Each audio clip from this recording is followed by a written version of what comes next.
Goy, Lord, our Senator Chicoy, and Senator Mark, Lord, I believe that this is the time, Lord, that they will stand for us, right, Lord? I pray that you would give them wisdom, knowledge, and understanding. Yes. I pray Yes. discernment through the power of the Holy Spirit Yes.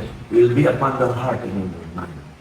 Lord, most of all, I pray for your protection, preservation, and today I declare that there is no weapon that is formed against them shall prosper, because the Lord will be with them. So today, Lord, as they proceed in their calling, I declare and release the wisdom, Lord, be upon them, the discernment be upon them.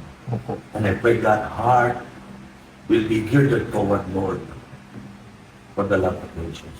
Today, they will become, Lord God, your greatest instrument here in the Philippines. So use them, Lord, empower them. I pronounce this, that they will become a great blessing for this nation. Yes, Lord. They will be blessed, and they will be a great blessing. Yes. I pray this in the mighty name of Jesus. Amen. Amen.